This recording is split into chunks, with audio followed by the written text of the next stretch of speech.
Commission. It is November 6th, 2025 at 9:31 in the morning. We'll begin with a roll call. Commissioner Dan Zyson,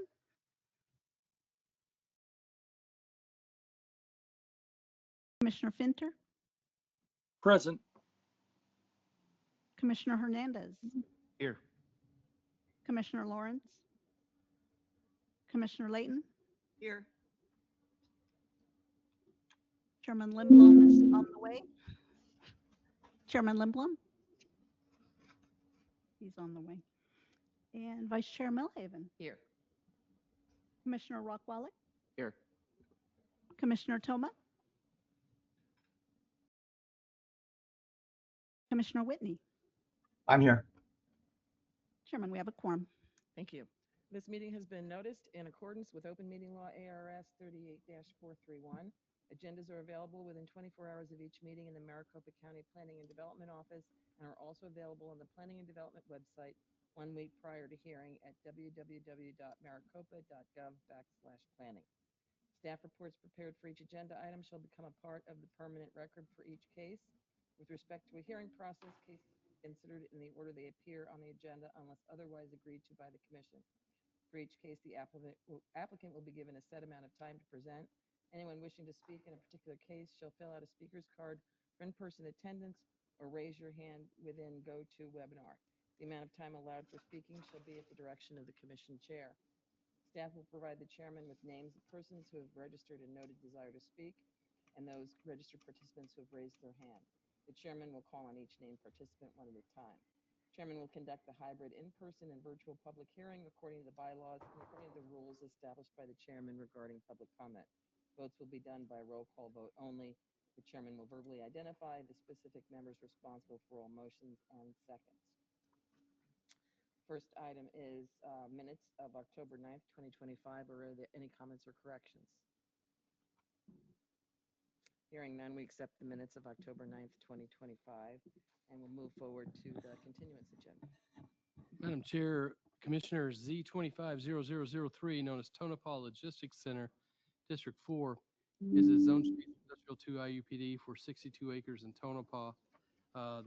This is being continued to December 4th. No action is necessary by the Commission. Thank you. Moving on to the consent agenda, we have opposition from case number 8, CPA 25006, Harquahala Sun 3-5. Is there anyone here to speak on that?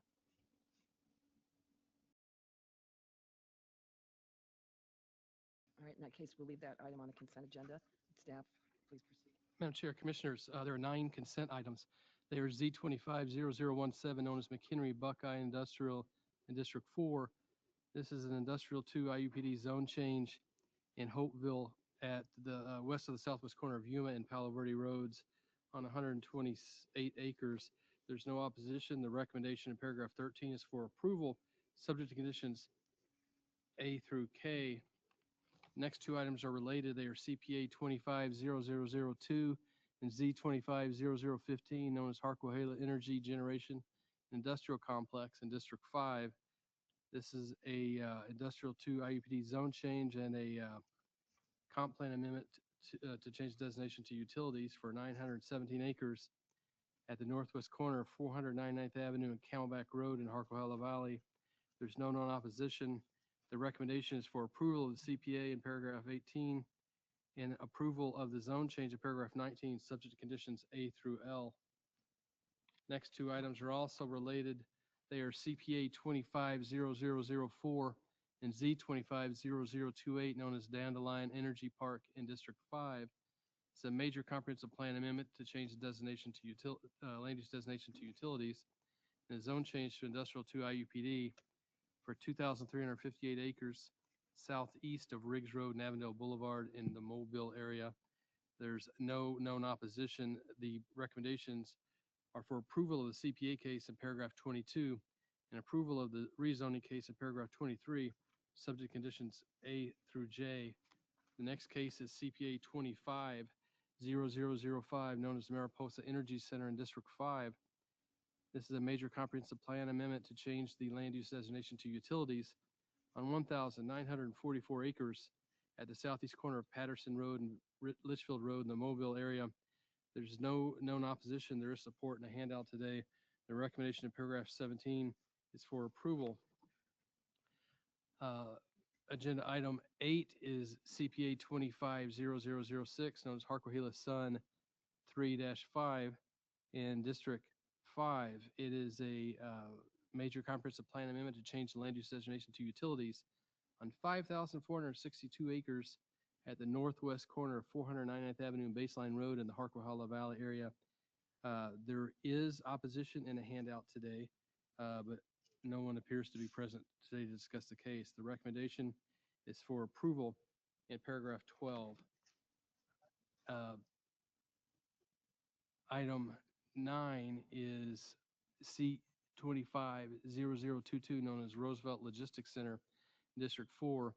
This is an industrial 2 IUPD zoning on 29 acres west of the southwest corner of Roosevelt Street and 339th Avenue in Tonopah. This is essentially an expansion of an existing 162-acre site, same zoning. There's no known opposition. The recommendation in paragraph 13 is for approval, subject to conditions A through K. And the final item on consent is SU 250026, known as Red Hawk Power Plant District 4. It's a special use permit amendment for an existing power plant in the Rural 190 zoning district on 460 acres southwest of the southwest corner of Elliott Road and 355th Avenue in Arlington. This amendment is modifying the case by setting thresholds for groundwater use before there's additional monitoring required, deleting the annual status report, and extending the SUP so that it's a permanent entitlement. There's no known opposition. The recommendation is for approval in paragraph 16, subject to conditions A through J. Happy to answer any questions on these items.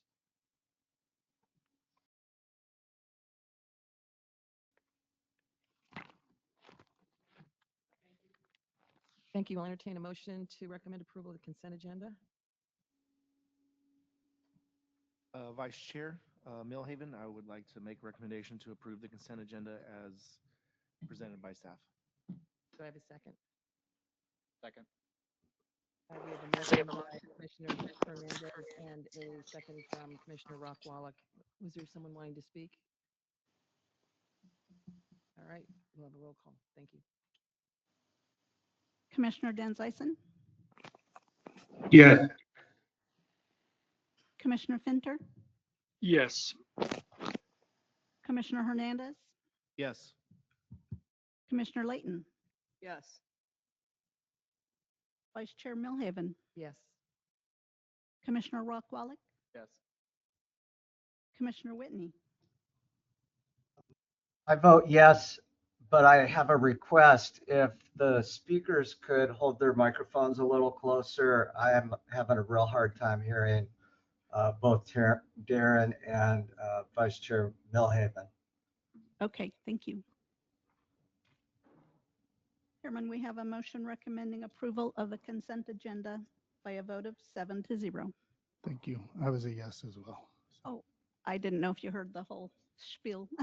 Yep, I'm good. You're good. Thank you. Okay, thank you, Chairman. All right, thank you for covering for me. Apologize about being late. We'll go ahead and move into regular agenda. Case number CPA 25008. Good morning, Commissioners. Agenda item number 11, KCPA 250008 in Supervisor District 4 is a major comprehensive plan amendment to modify the land use destination for 2,077 acres in the Tonopah Arlington area plan from Hassayampa Ranch Development Master Plan to industrial in order to support future light industrial land uses in the Tonopah area. The site was originally approved in 2005 for a development master plan, which was never developed. The site is located west of the future Belmont Industrial Development Master Plan and northwest of 2 mining operations. The applicant is proposing to file a zone change request after the major CPA is processed in order to change the existing zoning of the site to IND2 IUPD to allow light industrial uses that may include a warehouse, a data center, sand and gravel, and or power generation uses. The use will not be determined until a plan of development is submitted. During the initial phase of this request, staff received opposition from the city of Buckeye.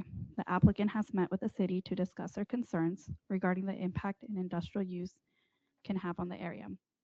Since receipt of the city's initial letter to staff, the city provided an updated letter indicating there is no objection, as the applicant has agreed to work with the city by supporting the need to address potential impacts to the area and the wildlife.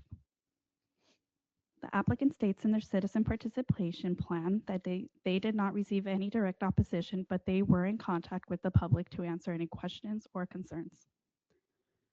Since the publishing of the staff report, staff has received opposition from the public. As stated in the handout memo dated November 4th, a letter of opposition, an email, and 2 petitions were received with 100 people in opposition. Only 9 properties are within the 300-foot buffer of the subject site. The opposition language stated in the letter, petition, and email implicates concerns with the proposed industrial use having a negative impact to the area, such as traffic, quality of life, and property values. Staff recommends the commission to adopt a motion to recommend approval for case CPA 250008 as a proposed major CPA amendment meets the goals and objectives of the Tonopah-Arlington Area Plan and the county's comprehensive plan. The site is surrounded by existing and proposed industrial uses. An existing Hassayampa development master plan is not feasible due to the current climate and water concerns in this region. The site is an optimal location for distribution facilities, warehouses facilities, and similar industrial uses due to the nearby future 11 freeway and rail corridor. Therefore, staff supports this request. Thank you. Thank you. Any questions for staff at this time? Hearing none, we'll hear from the applicant. Thank you, Mr. Chair, members of the commission.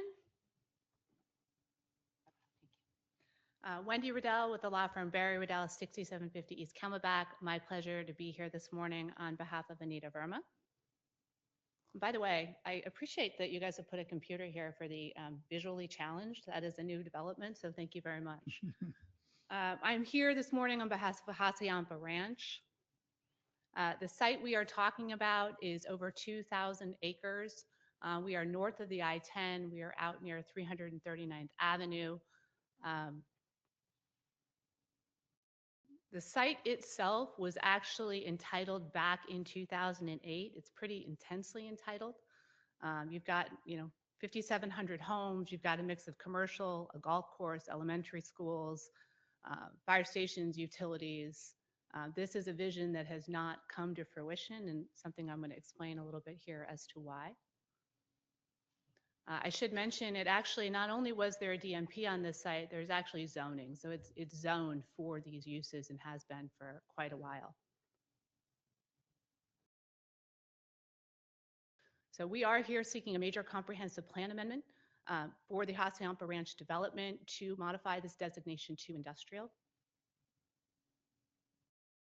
Give you an idea of what that would look like. Again, eliminating that development master plan, that pretty intense little city that is planned out there, and modifying it to an industrial use. So the site itself has Jackrabbit Wash to the east, the Hassayampa River. It also has a large sand and gravel operation, both on-site and off-site. So on-site, there's a 390-acre sand and gravel facility. Just off-site, there's another 400 acres. That is all out there existing today. And as I'm sure this commission is well aware, that is exempt from the zoning regulations. So that is an existing operation immediately off our eastern border. And then as to why we think industrial is more important, if you take a little more global view of what is occurring out here, this is a really important graphic. You can see that the Belmont master plan in large ways has been modified to industrial. There have been zoning cases now even to our south and pending modifying to industrial. I think recognizing the transportation corridor in the area, the benefit that this brings of having uses that can come over and use this transportation corridor. We now find ourselves frankly sandwiched between 700 acres of a sand and gravel operation and then future industrial uses planned to our west.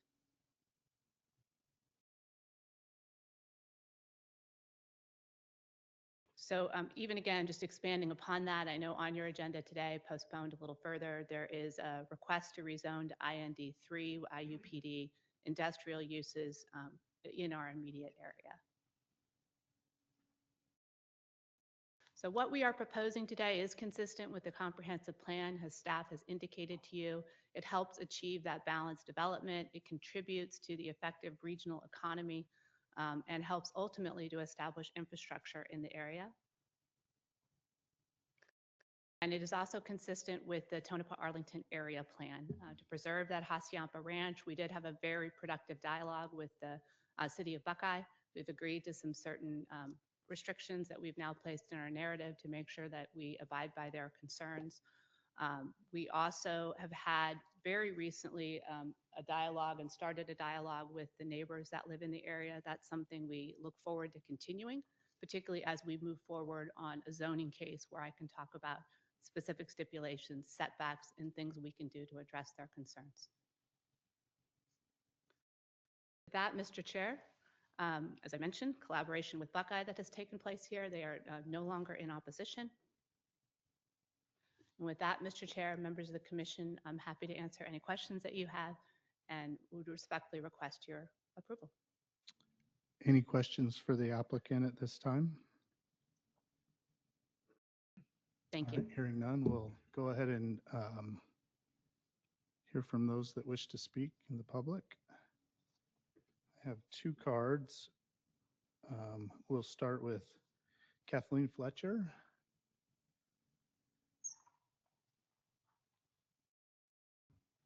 Thank you for being here. We'll go ahead and just have you state your name and just even kind of proximity. I don't care that you give me your address because you don't need to give everybody your physical address, but where you're kind of at in regards to the property. And then we'll give you 3 minutes. Okay, thank you. My name is Kathy Fletcher, and my husband Ron and I own property that abuts right up against this proposed change. And what we did send in a petition that explains our deep concerns, but what we're asking the commission today is to make sure that they understand that the residents of Tonopah are really looking at maintaining a rural lifestyle. And though we know there were plans for a community above us, to the north of us, there's a lot of difference between industrial and community growth. And I don't think it would be so objectionable to the original plan that did not come to fruition so far. But most of the people moved out there because they didn't want to be in an urbanized area full of traffic. And although we've been told that some of this won't create that much traffic, it's hard to believe.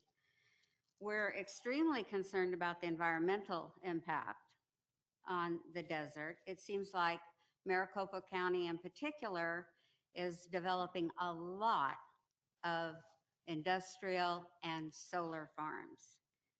And we have heard several, actually read several things that imply a possible data center out there. And we're extremely concerned about where are they going to get the water? We're all on wells out there. And if you start sucking water from our wells, it could cause a water drop, which could burn up the pumps in the well, cost us a lot of money for the people that are going to be affected by this. And if it's solar farms, we've seen tons of growth out there, not only in Tonopah, but the Arlington area. And now they're going to develop over in the Herquala Valley.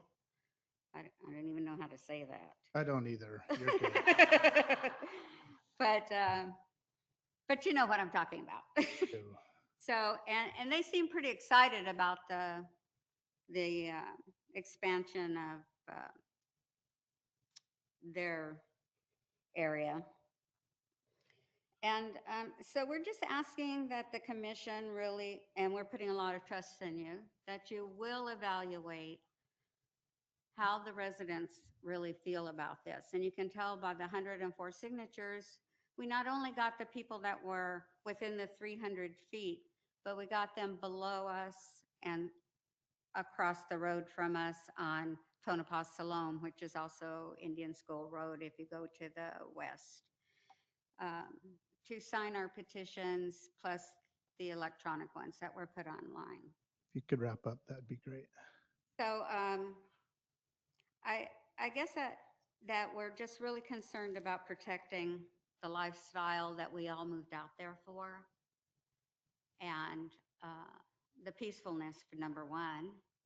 And we know there will be growth, and we're not against growth, but I don't think we really want industrial growth of any kind.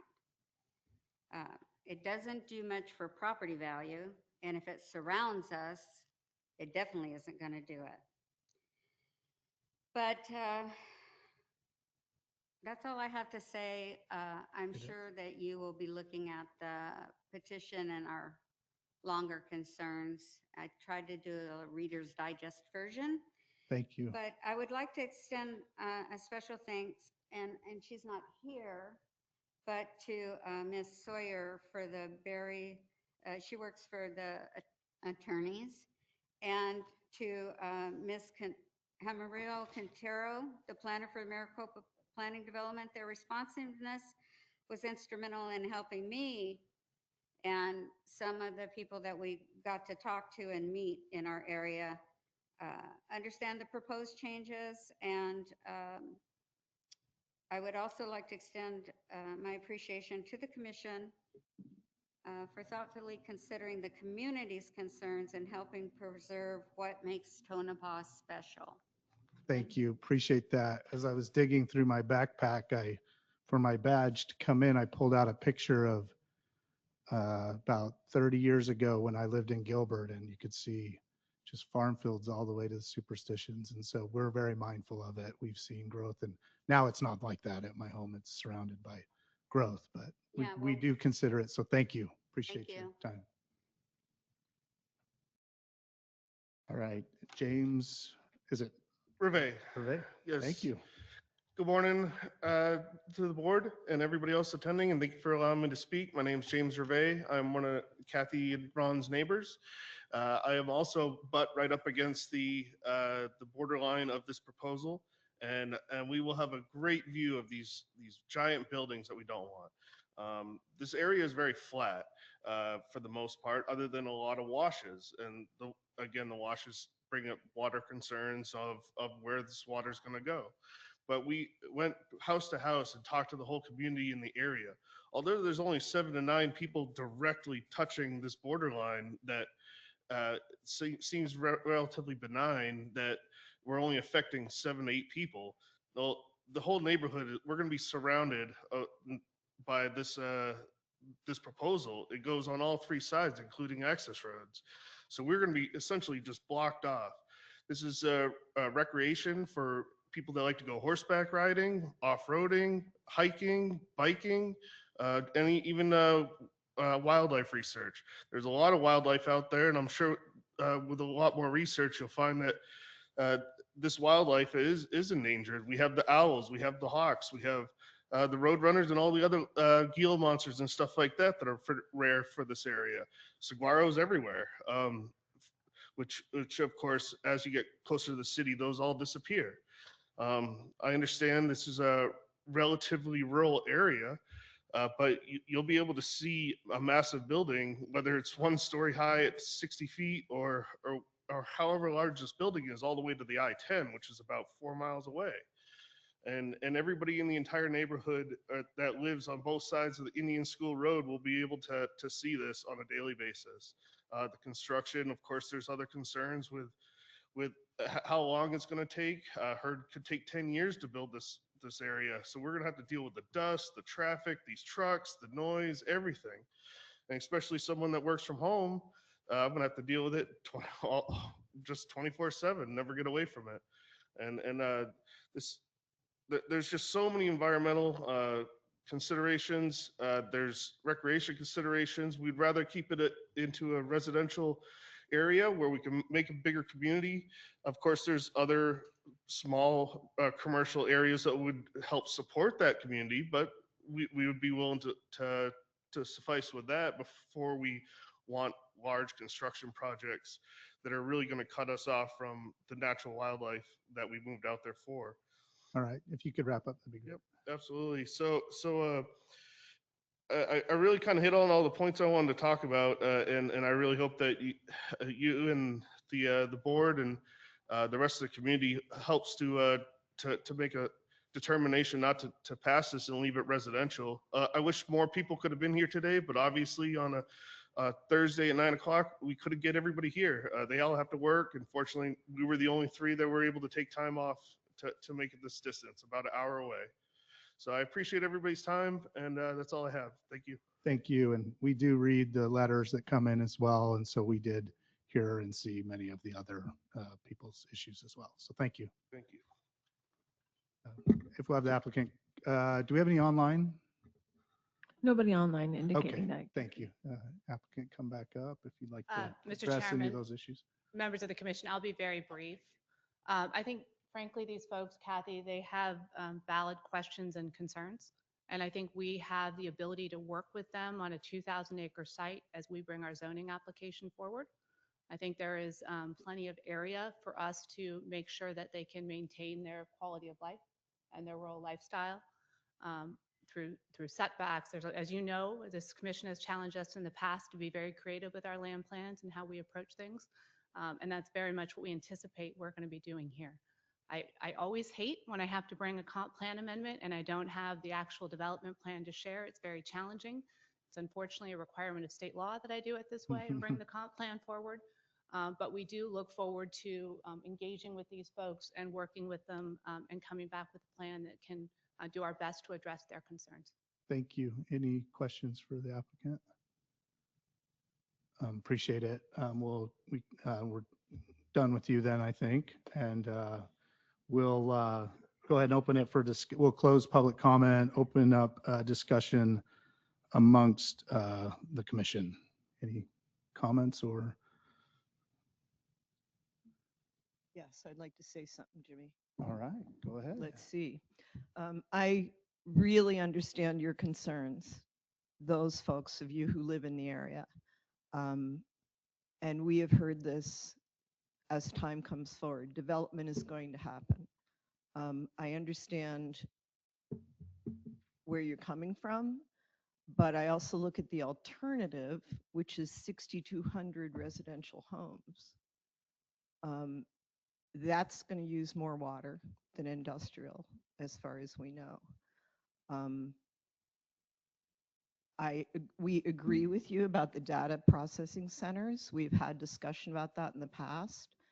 And I would hope that you believe that we will, as they come forward with their zoning, address your concerns so that you are least affected if in fact this vote goes forward. Thank you, Commissioner Layton. Yeah, I will echo the thoughts of the applicant. There is time for them to work with you to create hopefully some buffer. And I'm a big property rights person. I think you should be able to enjoy your property the way you intended, as well as the person next to you, and finding the right balance and creating a way where they don't impede on you and you don't impede on them. That's our goal. And so we'll see you again in the future if this was approved. And it's on the applicant to show that they did a good job to actually consider your rights as well and how they will impact you. And so we're very mindful of that. As I mentioned, I saw my home go from surrounded by farm fields to high density homes that are literally 2 stories looking into my parents' backyard now. So I'm very mindful of your situation, and we always try to find the right balance. Any other thoughts? Hearing none. Entertain a motion. Commissioner Milhead. I make a motion to recommend approval of CPA 250008 Hacienda Ranch. We have a motion by Commissioner Milhaven. Do we have a second? Second. All right, second by Commissioner Layton. We'll do a roll call vote. Commissioner Dan Zyson, Yes. Commissioner Finter, Yes. Commissioner Hernandez, Yes. Commissioner Layton, Yes. Chairman Limblom, I'm a yes. Vice Chair Milhaven, Yes. Commissioner Rockwallick, Yes. Commissioner Whitney. Yes. Chairman, we have a motion recommending approval by a vote of 8-0. Thank you. And we thank those that came down. We're always available in the future as well. If you reach out through the county, or our information's available, and I'm always willing to meet with folks too. So we'll work with you on this and try to find the right mix for everybody. So thank you for being here. Your voices were heard. So we'll go ahead and move on to the next agenda item, TA 25001. We call this the comprehensive plan update, or not, that's not what we called it. A zoning, yeah, I'm gonna get this right. Zoning ordinance update, not comprehensive plan. So we'll have, staff has been super busy on this and working with the community, and we're excited to hear about what you've come up with today. And we get Mr. Ellsworth today to present, so it's wonderful, extra bonus. Well, thanks. You're welcome. Thank you, Mr. Chairman, members of the board. As you've indicated, this has been a very long process, a very involved process. We were challenged at the beginning of this year to have an update to the zoning ordinance from the chairman. It was initiated per his initiatives that he identified through his opening speech this year. And as we went through this, the directive that we took forward was to simplify the code, make it more readable, make it more user-friendly, specifically looking at land uses, looking at development standards and regulations, and looking at specifically any housing availability or attainability options that we might be able to put into our zoning ordinance. As we move forward, the Board of Supervisors appointed a task force with many of the greatest minds in the valley related to, zoning development and zoning regulations, zoning reform. We met with them. Oops, I keep pushing the button. And they,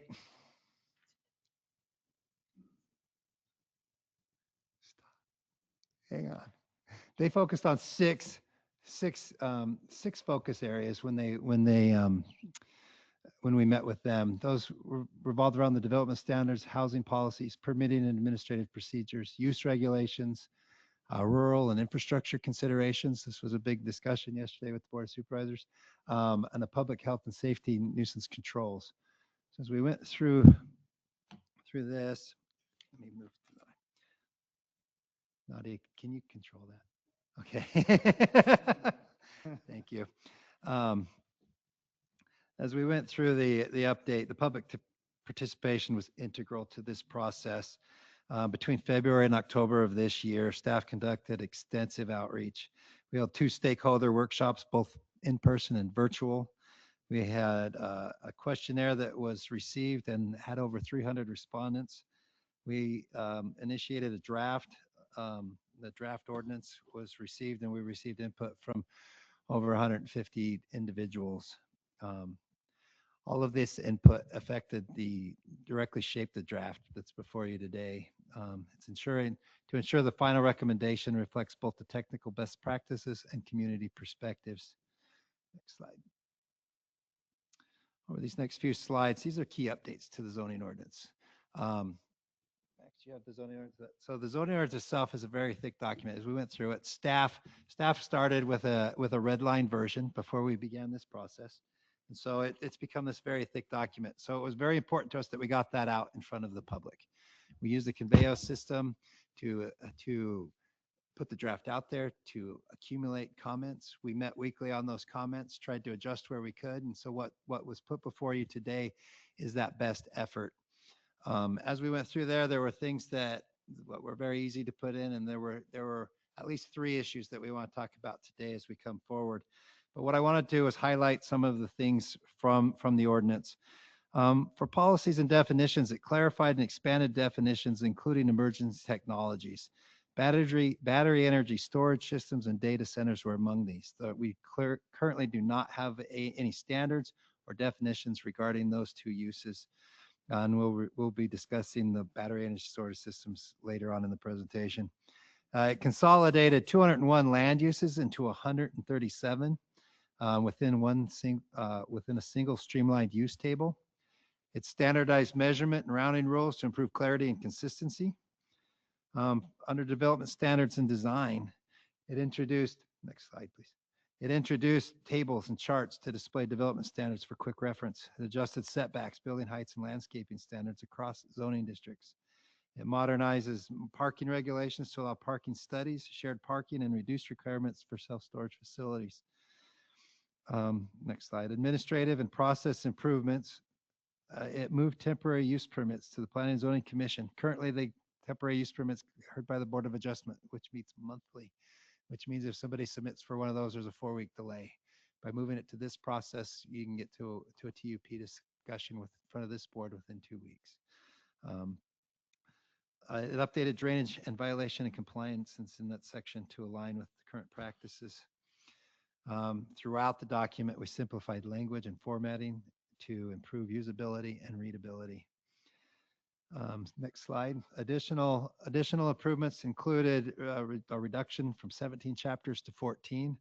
Further, from the latest version, we reduced almost 53 pages of text in doing this update. That's almost 15,000 words. A lot of that was redundancy within the ordinance, and we were specifically looking for redundancy, simplification, and anything that would improve the ability to find what you need quickly and not have any conflicts within the code.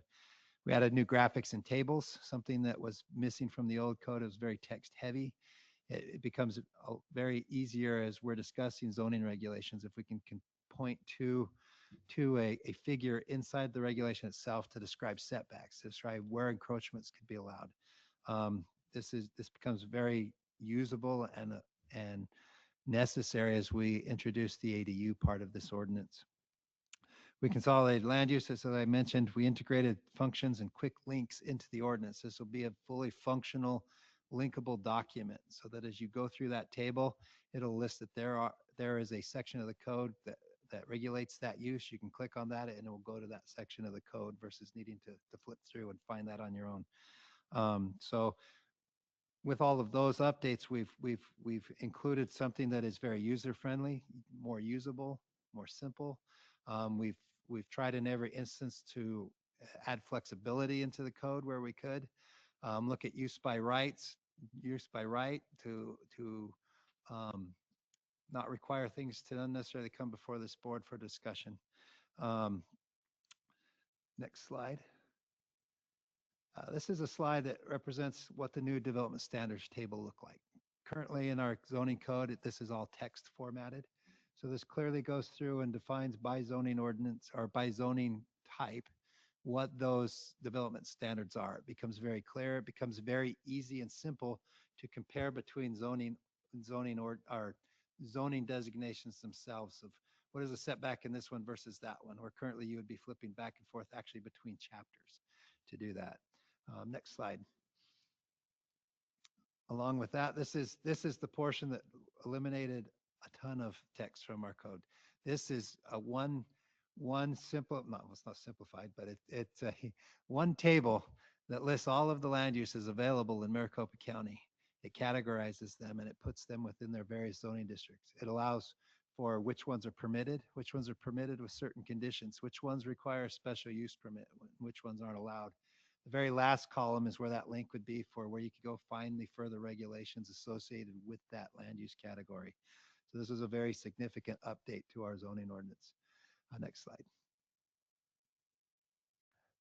I'm not going to go through this one in depth because we went over this with the board last time. The text amendment that we were discussed at the last commission hearing is in companion to this zoning code update.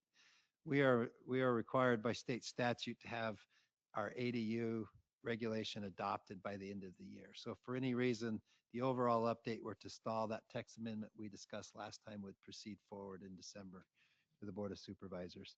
But we did update and add a section on accessory dwelling units that complies with the state statute requirements.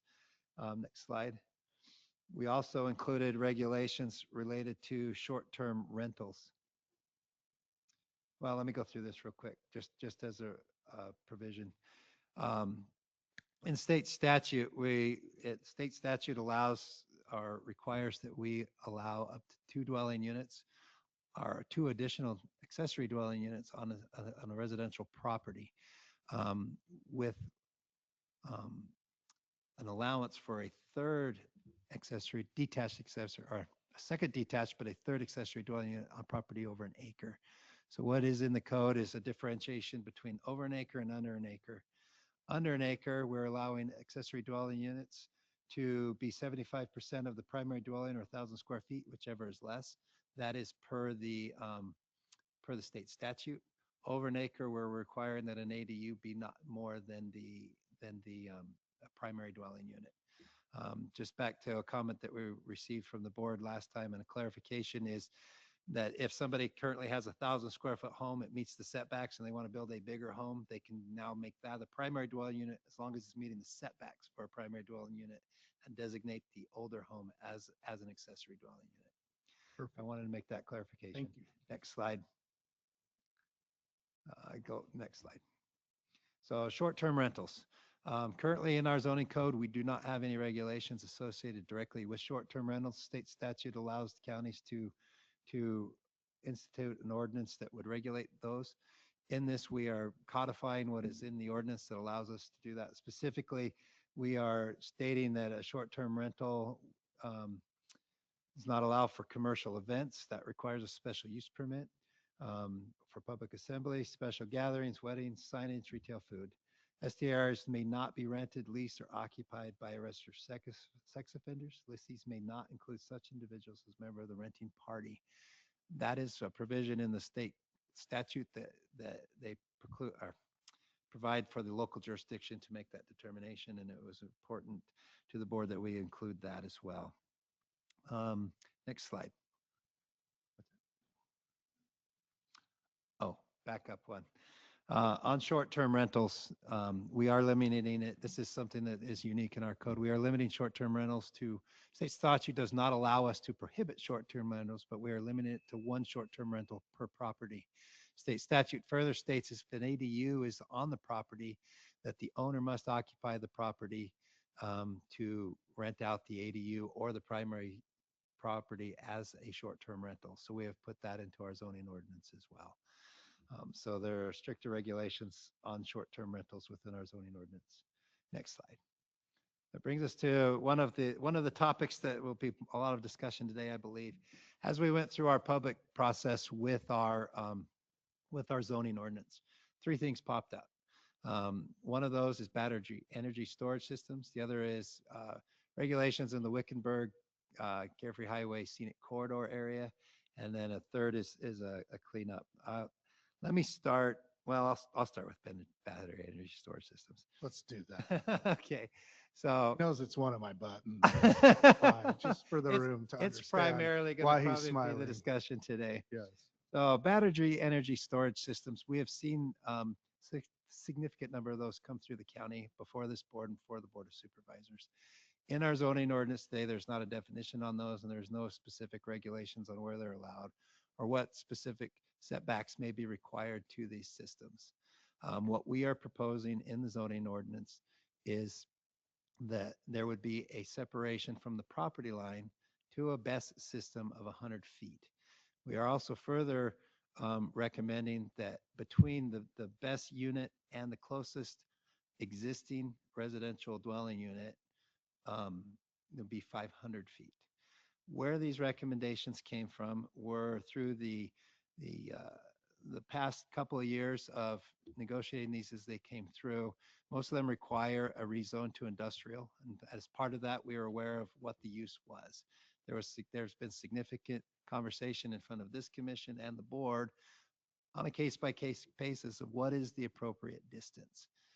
What this regulation is doing is trying to combine what we have heard from the Arizona fire authorities and what we have heard from the discussion within those meetings themselves of what has been acceptable. Over the past, we've seen some that are less than 500 feet and some that are more Mr. than Chairman? 500 feet. Yes. Could I ask the presenter to pull the microphone a little closer? Yes, thank you. I'll try to get closer Is that better? That's and I'll much talk better. louder. That's so much better. Thank you. All right, great. So Thank you. this is where the 500 feet's coming from. As it went out for public review, we have heard a lot from the industry itself about what that appropriate level is. We've gone out and we've done research on what some of the best practices have been throughout Arizona and throughout the country. The 500 feet recommendation primarily is coming from what the Arizona Fire and Medical Authority and other fire districts such as rural metro have recommended to us as an appropriate distance between an occupied residence in case of some type of emergent event. The 100 feet from the property line is there for a separation of that property that allows a staging area for the ability to respond to that event itself. We haven't received opposition or much opposition to the 100 feet. It's that 500 foot that has been the brunt of the discussion. What our intent from the staff standpoint was to have that starting point that we have typically for the past couple of years used when somebody comes forward on with a best operation. We'll start with this 500-foot separation, and then through the zoning process, we have been able to determine, what would be appropriate measures to put in place to either be closer or maybe farther away from that. So in an intent to make this a use by right, if you were to rezone to industrial at 500 feet, that's where we were comfortable recommending it to this commission and to the board.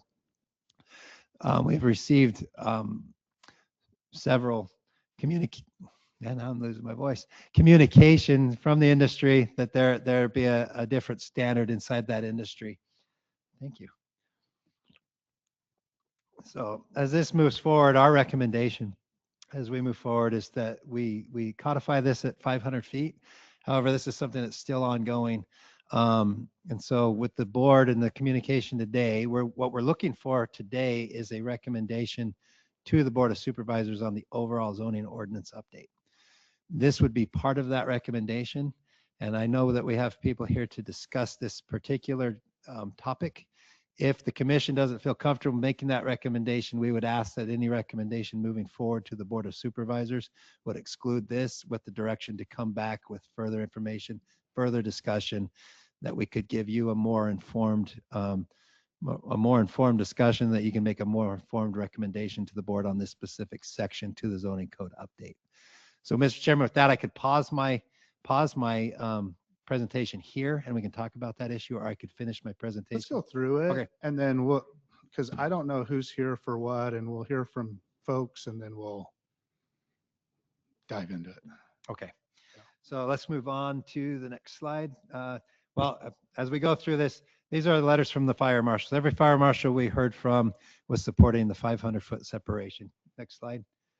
The analysis of the best. This is we searched nationwide and specifically within Arizona on what are those best practices. The 500 feet showed up in several different locations across the country, specifically in the Valley and in Arizona. This is under discussion in multiple jurisdictions right now, and it's across the board of where that line is. Mesa, for instance, is at 400 feet. Whereas we've heard that in the City of Surprise in their discussions right now, they're at about 1,500 feet. So there's a spectrum. And so we are trying to find a compromise within our code. Next slide. Wickenburg Highway. In our attempt to simplify the code, reduce redundancy, we were looking at we have two scenic corridors that are identified within the zoning ordinance. One is Highway 74 for the Carefree Highway between Morristown and I-17, and the Carefree Highway the Wickenburg Highway between Wickenburg and Sun City. When you read that code, it identifies, what's the term? Categories. between the our classes, class 1, 2, 3, and 4. And as you read those, there was really no differentiation between the two, between 3 and 4. We tried to combine those to simplify the code. We've also were recommending removal of that they needed to comply with the scenic corridor study or plan, which is inherent because that's a separate policy document. So our attempt was to just simplify that, but in reality, what happened is that as the document and the draft hit the public, there was some discussion and question about what we were doing in touching this Wickenburg corridor. This is something that was generated through staff's review of the code to reduce that redundancy and to make it simple. So it wasn't something that had come through the task force. In light of the discussions that are currently happening, staff's recommendation would be that we recommend that we remove those sections from the scenic corridors, that we come back to this commission onto the board as we have those further discussions with those communities about what that effect would be. So just to simplify moving forward at this point. Next slide. Next slide. And next slide. I went through quite a bit. All right. The third item is there's not a slide for this. So we went through that through the red line version with staff. There were things that we put in there as things that were possibilities. One of those things got through, and that is the addition of the possibility for an additional occupant in a community resident. They're also known as group homes within 55 plus communities. Our intent was to not bring that forward. We need to remove that from the draft document. And so we're recommending to the commission that the recommendation moving forward today would to be directing staff to remove that from the document itself. It would be granting just in 55 plus the ability or allowing options for an additional occupant, primarily as a caregiver. But what that does is it only in those communities would it allow 11 occupants versus our standard of 10. So we intended to not bring that forward, and we're asking that we remove that from the draft. I wanted to make that aware because it's in there now. Why we're removing it from the draft, or? Yeah, I mean, it makes sense to make special allowances for 55 plus, So why are you as suggesting group homes come through, especially in the age restricted communities in the valley, there's already a hesitancy for the number that we already allow. So when we have temporary use permits in Sun City, for example, anything that increases the number of occupants, we typically hear from those communities that they don't want any more of those uses in their community. And so what this did was it increases the intensity, and specifically in those age restricted communities. And so without having those specific discussions with that community to put this in the code, I'd be hesitant to do that at this point. Thank you.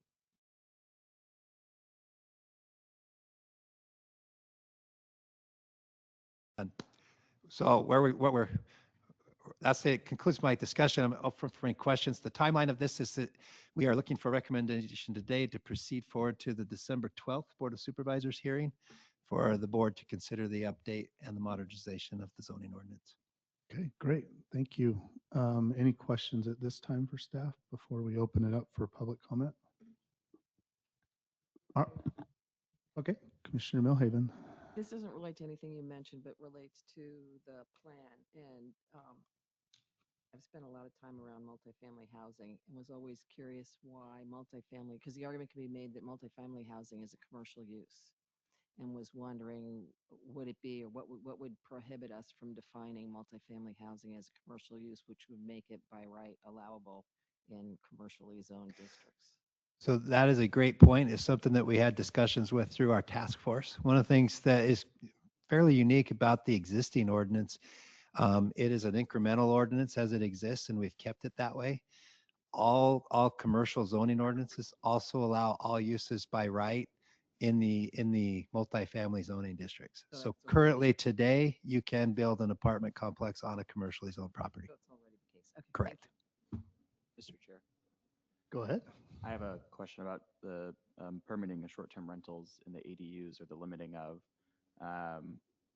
Does the county have a permit process for short-term rentals like the cities of Phoenix and Scottsdale have set in place? So that's a great question, Mr. Chairman, Member Rockwallick. We currently do not have a registration process. One of the differences between the county and the municipalities is that ability to institute a business license or institute a further bed tax on that property. So the ability of creating that registration, what it does is gives us a little bit further punitive damages towards things that we already have in our zoning, in our code. So in the municipalities, it acts more as a business license, and it allows you to monitor where those are. We currently have a third-party system where we can monitor where all the short-term rentals are in Maricopa County. And as we receive complaints regarding those, we can respond in that regard. So right now, we currently do not have a registration. So how does the third-party system monitor where all of the So STRs are? it's a great question. It's a system that's utilized by most of the municipalities in the state now as they rectify their own registrations. What it does is it scrapes the internet for all listings across the Airbnb and VRBO, and it rectifies those against your jurisdiction to where you can then see where those registers are, which ones have active rentals in place, and you can then. So say you got a noise complaint, you could then see if they actually had a rental that day, and you can actually verify whether or not that was occurring at that time. But if the county doesn't have a registration system, and there is a noise, and there is a noise complaint, and that is in one of the STR or one of the ADUs is being used as a short-term rental, I mean, that's permitted. It's okay. We don't have a registration system, so it's not like they're out of compliance. But how do we ensure that somebody doesn't buy a 1 acre, 5 acre, plot of land and put forward, 4 dwelling units, one of them they live in, but 3 of them are just, money makers on short-term rentals? So who's monitoring that to make sure that people are in compliance? So that's a great question. It comes to the point of why we're limiting short-term rentals to 1 per property. So I understand that, but who's making sure that that is? So we'll monitor that through the permitting process, the building permitting process. If we were to receive a complaint that there were multiple ADUs on a property, not ultimately ADUs, STRs on a property, we would then go back into that registration or that third party to monitor. If my code officers were able to see that there were 2 registration or 2 rentals on that property, we would issue a violation to the zoning code. Also, we can regularly go in and look at that today, and we can have them identify for us which properties might have multiple rentals happening on them today. So when somebody comes to permit for 1 or more ADUs, they have to indicate whether they intend to use one of them as a short-term rental? No. Okay. Not necessarily. So what we're going to be looking at for the ADUs is the location of that ADU in relation to the size of the primary dwelling unit and the number of ADUs on the property. As it relates to short-term rentals, the zoning code would then say you can then have a short-term rental on your property, 1, and if you have an ADU on the property, you have to then reside on the property as well.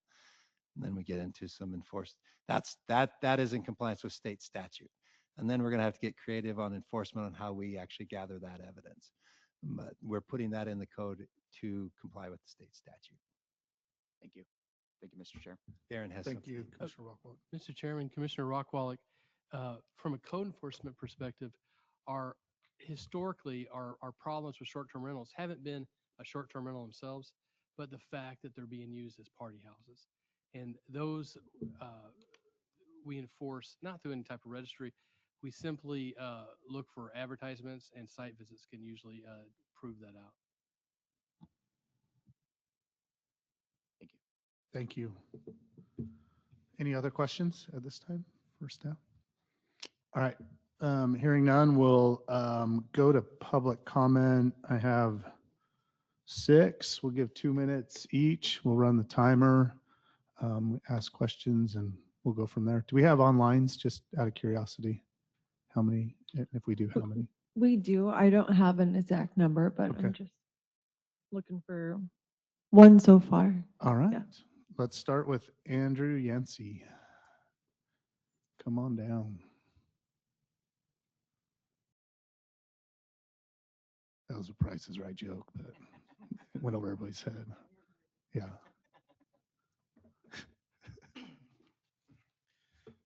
Thank you, Chair Lindblom and commissioners. And sorry, I forgot I had to walk the long way around for the Price is Right walk down there. Good. I appreciate everybody's time on this. I know staff has been working very hard on the text amendment. For the record, I'm an attorney at Bergen, Frank, Smalley, and Oberholzer. We're at 4343 East Camelback Road. In Phoenix, we represent a number of clients who have land use cases before the county. Two of the approaches that Mr. Ellsworth mentioned in his presentation today were that this text memo is intended to have some consolidation and to have some flexibility. Well, I think that binder is going to get a lot shorter now, so I think that was very effective on the consolidation. We certainly appreciate that. I've just got a couple of suggestions to add a little bit more flexibility into the code on a couple of items that we've seen occurring elsewhere. We appreciate being able to be part of this process and to have some comments and work with staff on this. The two items I'm going to address, one are POD expiration timelines, and the other is perimeter treatment for solar projects. I have some suggested language. It was in a memo that staff sent out. I'm not sure if it was yesterday, but it should be part of the packet. I've got some copies of it, hard copies here as well, if you'd like to see it. Just very briefly on the POD expiration, we are suggesting lengthening the time period from 2 years to 3 years and allowing for an unlimited number of extensions to be approved by staff. In addition, we're suggesting that when an applicant comes in for a POD, that at the outset, they can ask for a longer time period. I think in general, we're seeing jurisdictions move to longer timeframes on site plans and PODs. I know on solar projects in particular, some of those can have a long time frame, and they know at the outset that they're going to need additional time. So why wait and do the extension later if you know at the outset you're going to need additional time? The other is, I know there's been some expansion on solar projects being able to be in the IND2 and IND3 district. There are industrial development standards that apply. Those include some wall and landscaping provisions on the perimeter treatment. I know you've seen many solar projects come before you. Many of them are in remote areas. Many of them are very large, so they have a lot of perimeter. To do irrigated landscaping and walls around that entire perimeter would, one, be very costly. Two, in the locations they're at, it's not just that it wouldn't necessarily be necessary for screening, but it'd actually stick out in a lot of the remote areas where you see these projects. So what we're asking for is not to do away with those standards, but to allow staff as part of the POD process to approve an alternative if it's appropriate for the location, for the character of that area. Both of these provisions that I'm talking about today were part of the language we're proposing was part of the City of Buckeyes code that they just updated in the last month. So they looked at these particular items as well. I know that lots of times that perimeter treatment on solar project is addressed through the UPD zoning process. So I know you've seen those come through on the case-by-case basis. What we're asking for is just to allow that little extra flexibility at the POD process for staff to say, okay, there's a different type of perimeter treatment that makes sense in this location. So it doesn't necessarily have to be part of the UPD process. Again, I've got hard copies of our proposed language. If you'd like them, I'm happy to answer any questions you may have. Thank you. Any questions? Okay, thank you. Perfect. Go to Amanda Curtis.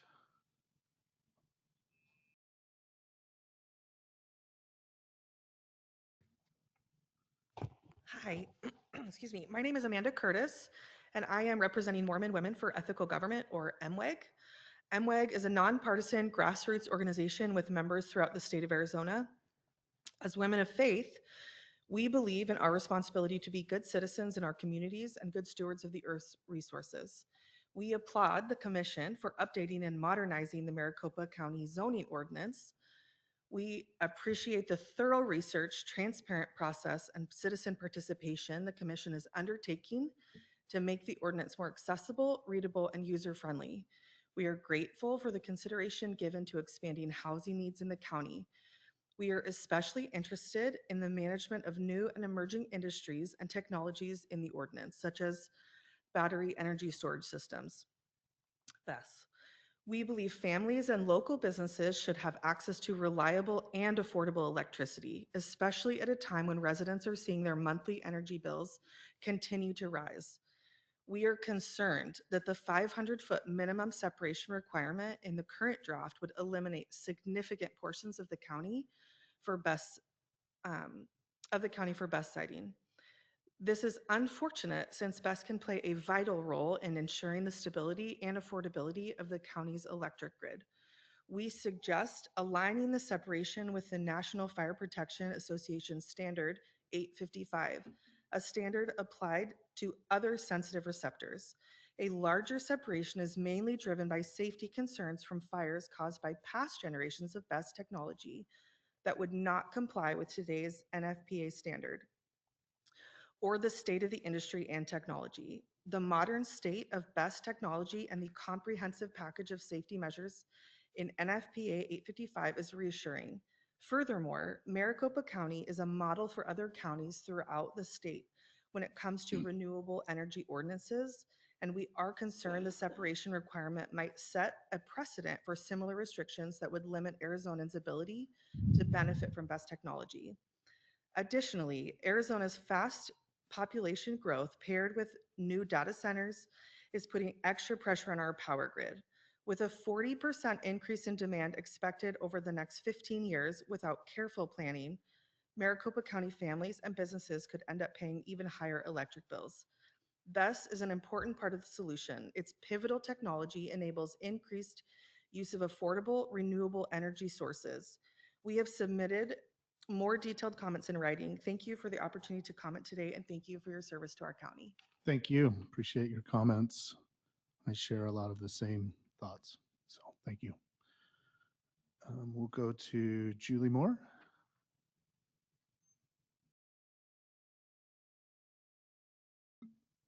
I should have asked, did anyone want to ask questions?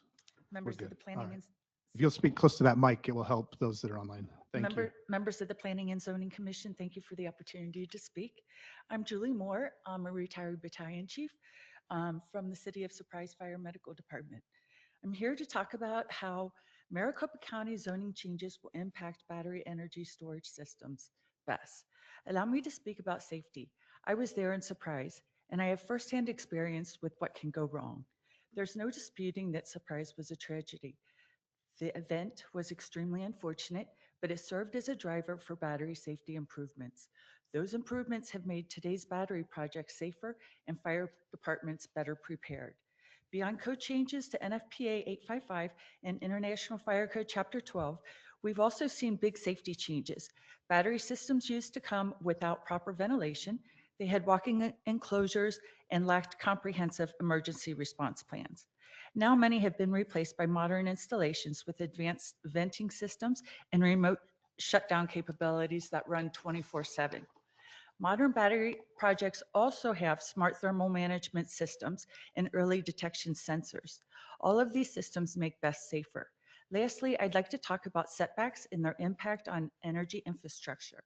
This 500 setback distance is on the high side. Buckeye determined 150 feet is safe for major infrastructure. And as mentioned earlier, Mesa is considering a 400 feet separation distance. The National Fire Protection Agency, NFPA 855, calls for a separation distance of 150 feet. Many of the battery storage projects that fall on Maricopa County land will be in rural areas, so restrictive setbacks are unnecessary. I urge the Commission to adopt no less than a 100-foot separation distance for battery projects. That number aligns with local precedent and national fire safety standards. Thank you for your time. Thank you. Any questions for this applicant or this person? Appreciate it. Appreciate your thoughts. Let's go to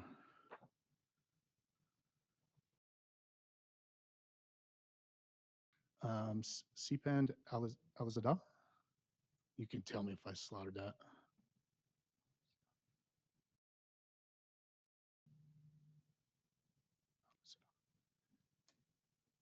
Good morning, everyone. Sapand Alizada. All right. All good.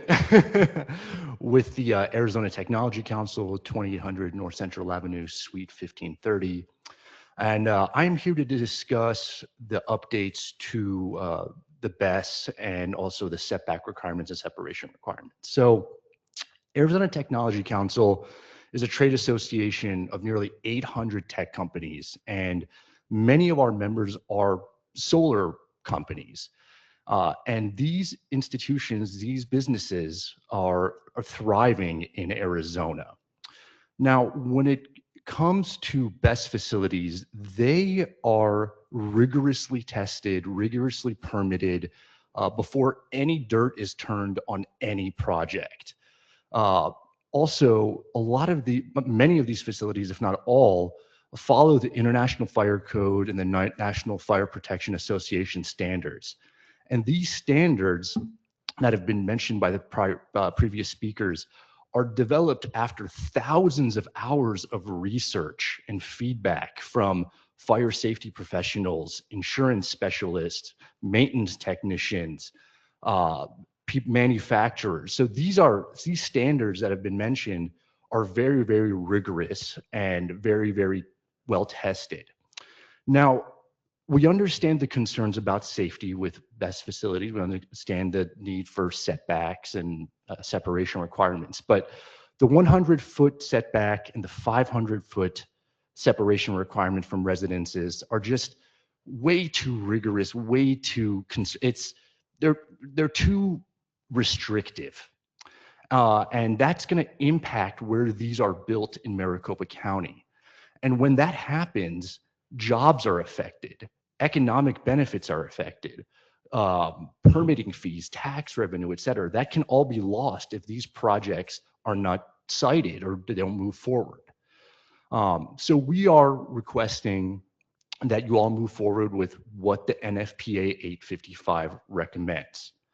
And another reason why I am here today is because Maricopa County is a standard bearer in this state. Whether we like it or not, whatever the county proposes or moves forward with becomes a standard that other cities and towns throughout the state, throughout the county will follow. So yes, some may be like the city of Buckeye and go with 150 feet, but some may become even more restrictive than what the county is proposing. So let's be conscientious with what we are proposing. Let's go forward with, tested, data-driven separation requirements and setbacks. Let's move the county forward in a smart way. Thank you all very much. Appreciate the time. Thank you for all your service. Thank you. Appreciate it. We will go to Stephen Anderson. He's got some like skipping coming down, like he's won the Price is Right. I like it. Mr. Chairman, good For being morning. here. Stephen Anderson, Gammon Jim 40 North Central, 20th floor in Phoenix. I was a member of the task force. I'm not sure I agree with the director's characterization of great minds, but I was happy to contribute a little bit of my time along with a lot of very capable people in what I thought was a very freewheeling and open discussion. I appreciated the staff's willingness to check with us and collect input from a broad cross-section of the development community. And I just wanted to say that the process to me was very well done by staff. I'm pleased by what the staff and consulting team have produced for you today as an initial draft and congratulate them on their efforts.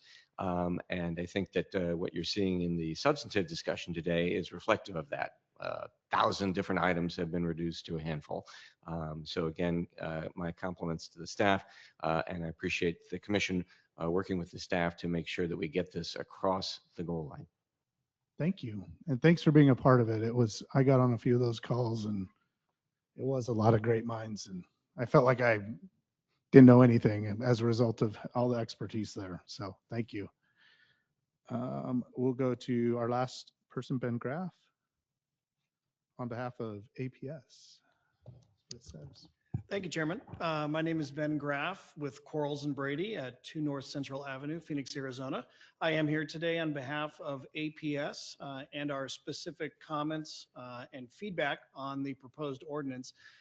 I do a lot of work with text amendments. A lot of times I'm up here first talking about a complaint about the process or communication.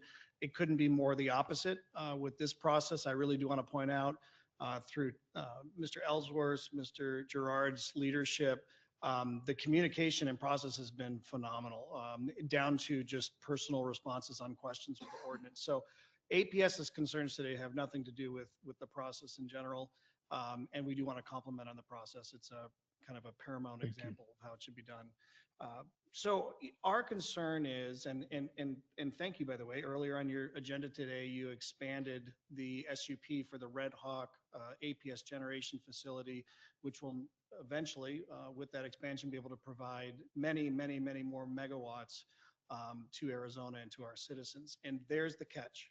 We are on a mad rush to increase power generation in Arizona and Maricopa County, and battery energy storage is just as important as the generation.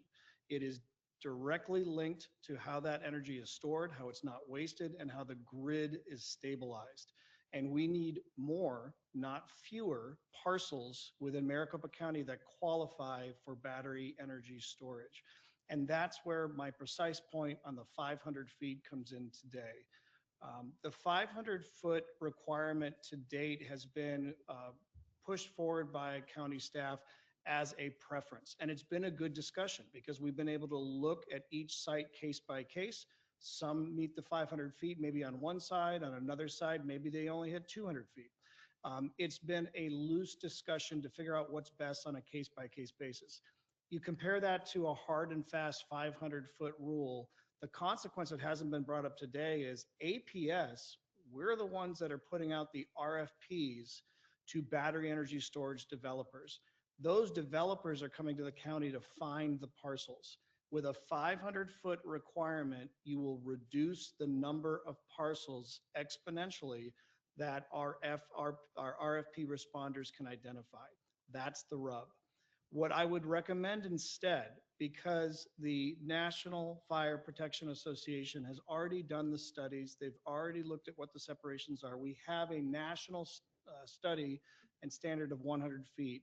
I would recommend that the code is amended to refer to the NFPA standards in terms of what the county mirrors.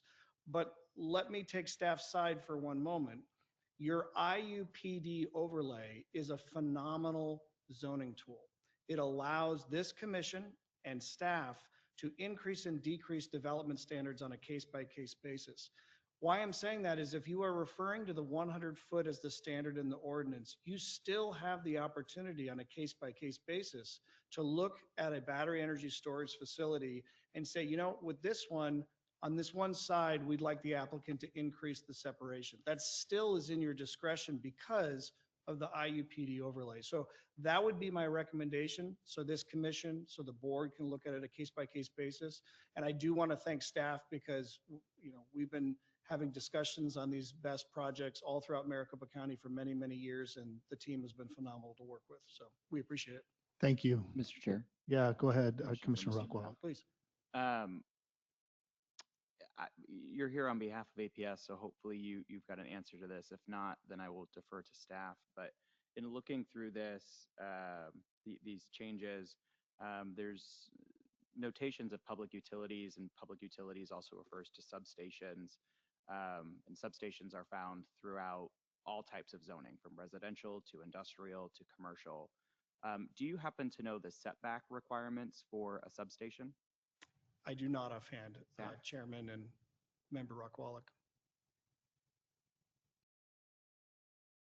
With zoning, a substation is usually a public utility, and we're not aware of any setback for the substation itself.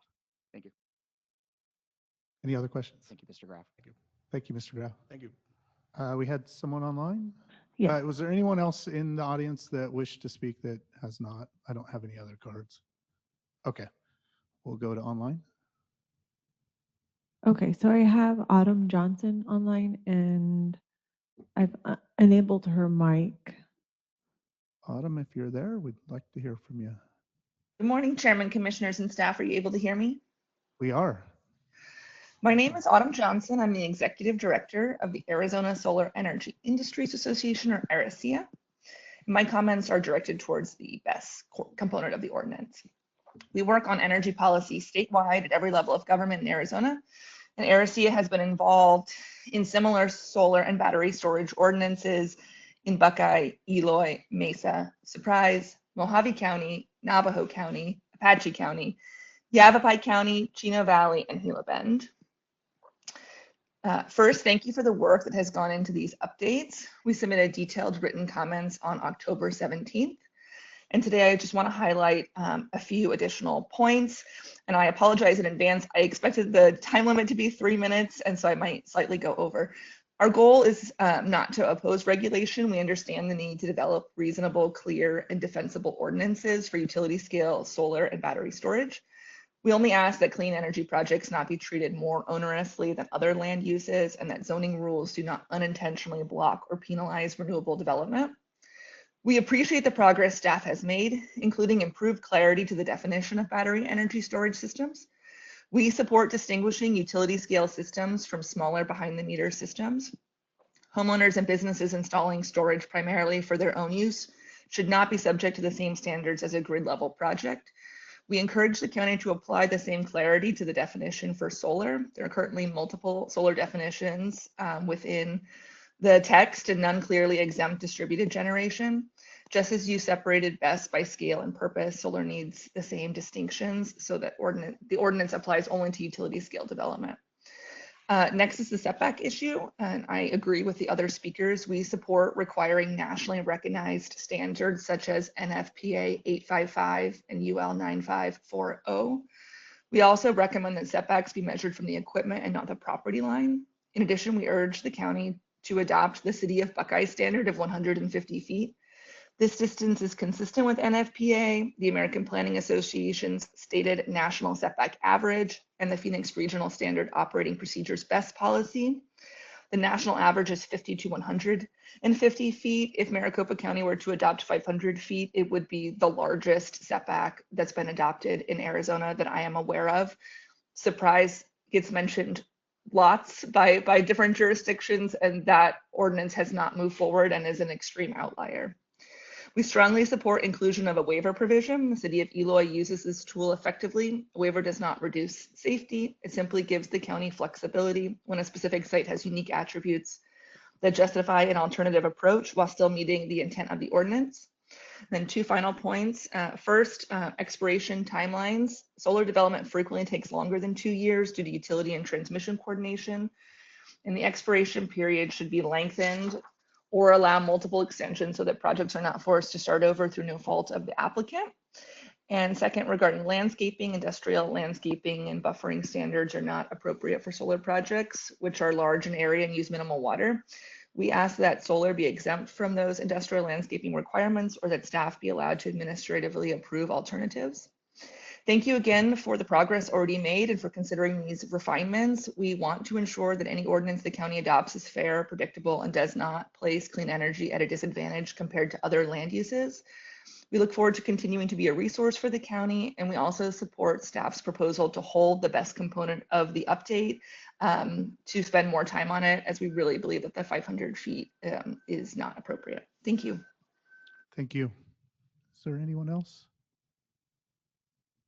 Nobody else. All right. All right. Good stuff.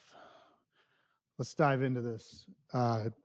Props to staff because you made a ton of changes and there's really just a couple little topics that got brought up. Yes, Mr. Jarvis. Mr. Chairman, just for clarification, as you discussed the BESS issues today, as it's written, there's a proposal for a 100-foot minimum setback.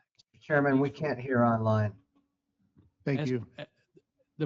As presented today, the 100-foot minimum setback is from the BESS unit to the subject lot line.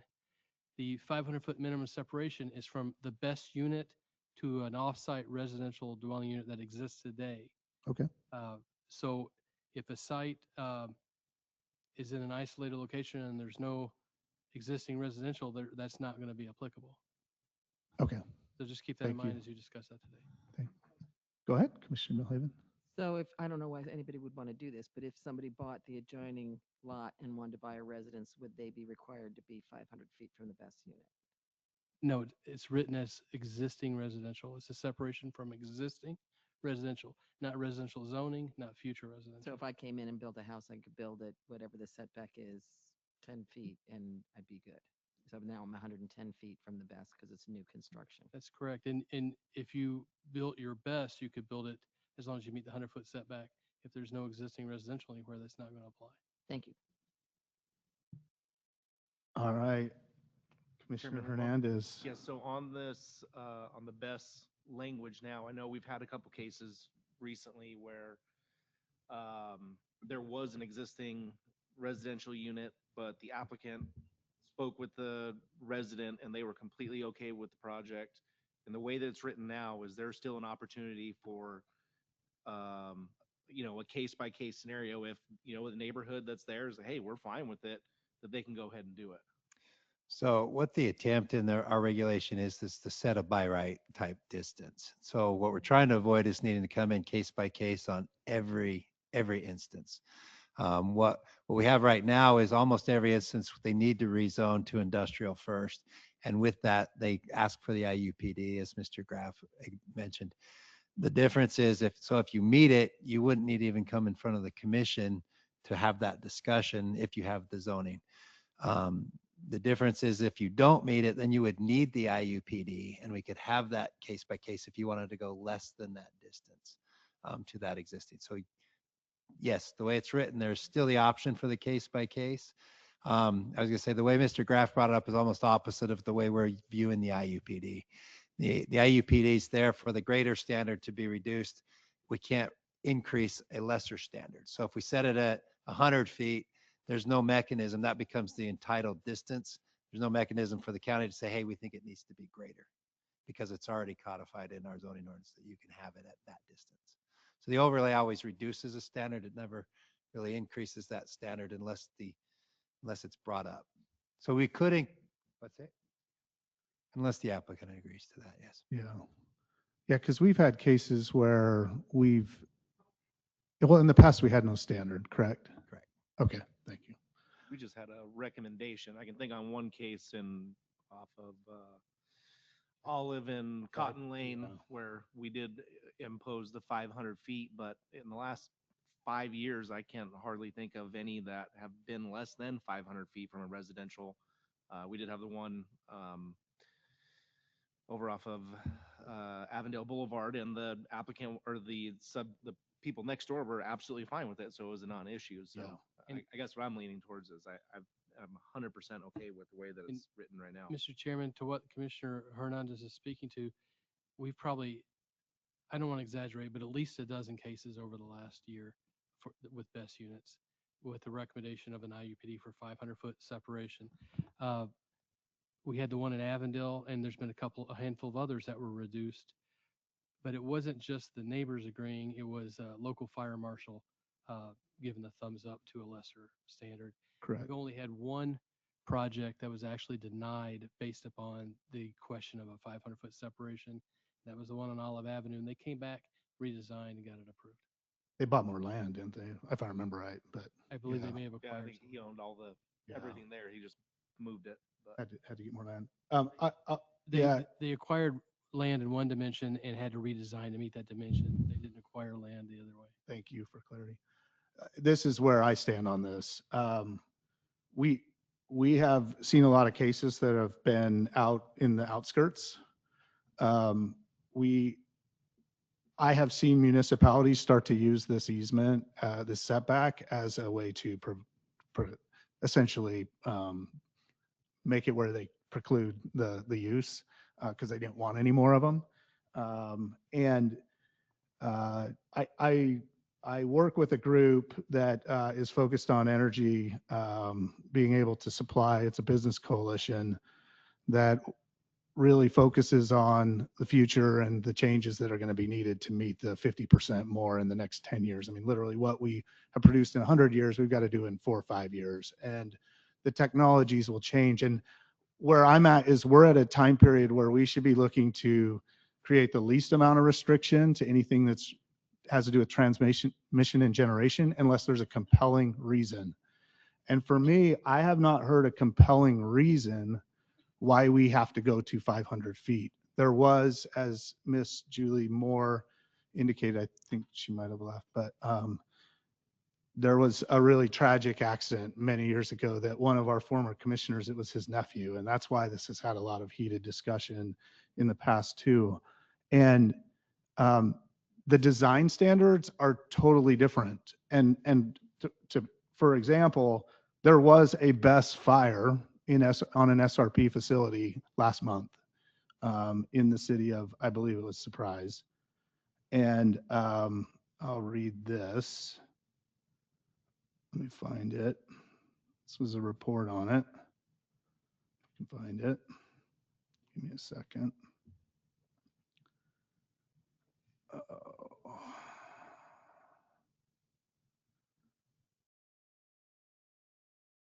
Essentially, the batteries burned in a manner consistent with design specifications, enabling responders to anticipate and manage the event safely and effectively.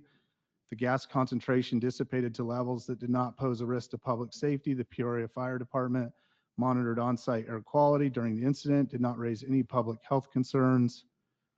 The existing facility continued to operate. Due to the controlled nature of the incident, no evacuations were necessary.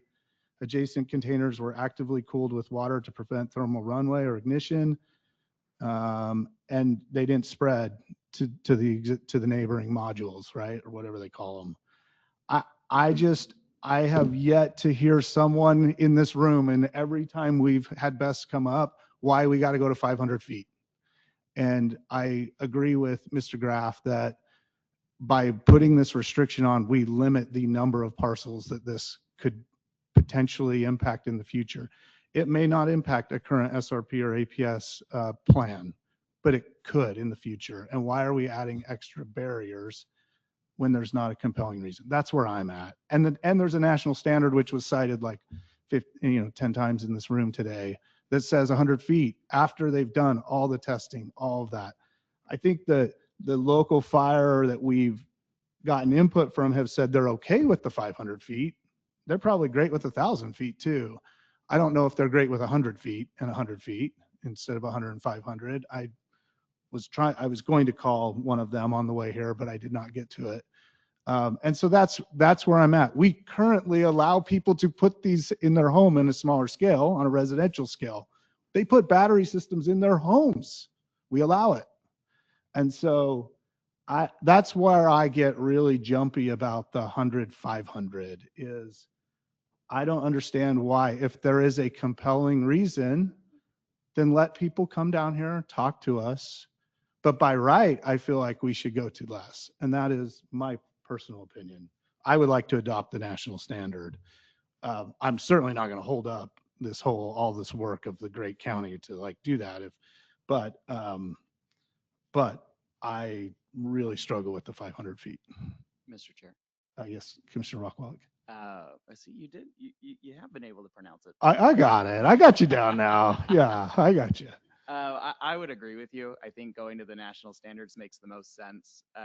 Again, I think oftentimes, and certainly throughout today, we have voted on to recommend projects in the far reaches of the valley. I think I was not here for the Olive battery storage, but I was here, I think, a couple weeks ago. There was one off of about 190 something Avenue in Happy Valley. But I think we often forget about the county islands that exist throughout the county. My parents live in one of them, just 2 blocks away from the border of Scottsdale, about 10 blocks away from the border of Phoenix. And when these types of uses can help bring the type of power that is needed and the storage that is required, so that when we do have the next knockout of power, those residents in those county islands, and quite frankly anywhere in the valley or the county at large, maintain, keep their lights on and keep their ice frozen in their freezer, I think is important.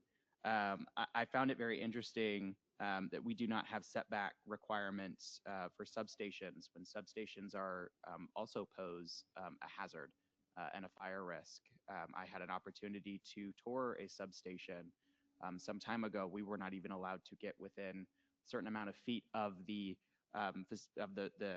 electrical components inside the substation. So clearly there's a danger there, but there are no setback requirements set for those. And we said that that is because we consider them to be a public utility. I don't know about my fellow commissioners, but I would consider the battery storage facilities also a public utility. I'm encouraging to follow the national standards for sure, but certainly don't want to hold up the amazing work that you guys have done. And I think there's nothing I love more than being able to remove page counts. So thank you guys for your hard work. I have more questions, but not related to battery storage. Okay, let's jump to, I was told Chief Diamond with Rural Metros has raised his hand to speak, and so I'm going to allow that to, I think he might come up with the reason why this is a bad idea, or he might support this. I don't know. We're going to find out. So we'd love to hear from him. Yes, I've enabled his mic, so if he wants Chief to go Diamond, ahead. are you there? Yes, good morning, Board of Supervisors. Thank you for allowing me to speak on this. Good morning. I have worked with several of these sites so far in the county areas. I am the fire marshal for the Rural Metro Fire Department, and I oversee unincorporated areas in Maricopa County and Pinal County. I've worked very closely with the BESS sites. Their safety and fire suppression systems are amazing. And I personally, as a fire marshal, I agree with the 100-foot separation. Everything I've seen with them shows that they're top notch, and I wouldn't have any issues recommending that you go with the national standards on that. Do you feel that that answer would change if it's farther away from services or closer? I'm just, I liked what he said, but I'm going to just ask a question that, goes against maybe what I would want. I'm sorry, can you ask that question again, please? Would your opinion change if the emergency services were farther away, like in rural settings in the county?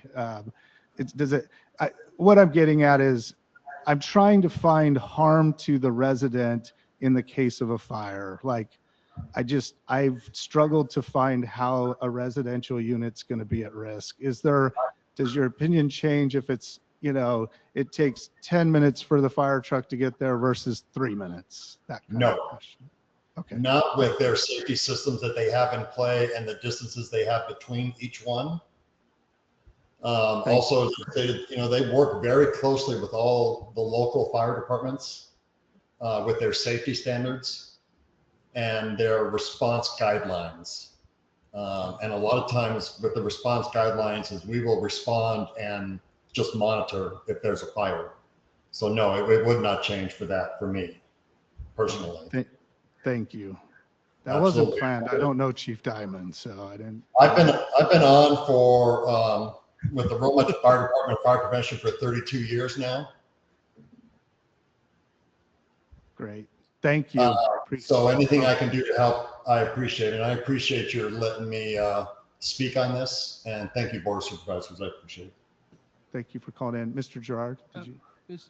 Chairman, to clarify, I believe what was just spoken to was the need to maintain the recommended 100-foot minimum setback, but you could consider removing the proposed 500-foot minimum separation.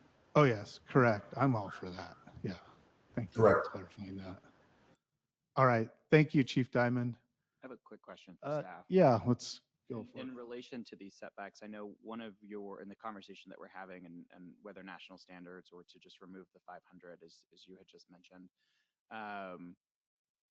One of the requests that you had made, I think anticipating that this was going to be a topic of conversation, was to pull this out for further discussion while the rest goes on. Are we not capable of making an amendment today? Mr. Chairman, Member Rockwog, you have options. One of those options is to you're making your recommendation. So if the commission's comfortable making a recommendation towards the standard to place into this zoning code update, we can go with that. It's your recommendation to the Board of Supervisors of what goes into the code today. So if you wanted further discussion before making that decision and that recommendation, we could pull this out and send the whole code to them without it and come back and have that discussion. Or we've had a lot of discussion today, and if you feel comfortable making a recommendation as proposed or with a modification, you can send it with that modification. It's your purview. Is there anybody that's uncomfortable with the recommendation of the national standard on this? Mr. Chairman. I would say pull it out if there was. So, but if there's Mr. not, Chairman. Well, I guess hearing none, I mean, I would. Hello? make a motion. Oh, go ahead. Can you hear me? Yes, we can. Yeah, this is Warren Whitney. I just want to say I agree with you, Mr. Chairman and Commissioner Rockwallick, and I'm even more comfortable after hearing the fire chief. But you know, I had the similar concerns to the comments that both of you made earlier after reading the backup and hearing the public comments. But if that's the way you want to proceed, I would fully support that. Thank you. Are there other questions? I think you said you had some. Go ahead. No, I'll say I don't think there's. I think we've. You had some on some other I topics. have some more on some Yeah, other let's topics. let's hit through other topics. I think we're or let's Sure. go where did you have a comment? Chairman, sorry, we have one other person that wanted to speak, Robert Olmsted. Okay, I'd closed public comment, but he's also fire chief, and I'm going to let him come on. Okay. So, because I don't want to reopen this if we don't need to, but let's. And I know his recommendation was I had questions for him, so this is great. Okay. Let's let him on. Okay. You don't need to be formal here. You need to just get the right answer. I've enabled his mic, so he should be able to. Chief Olmsted, welcome to the commission.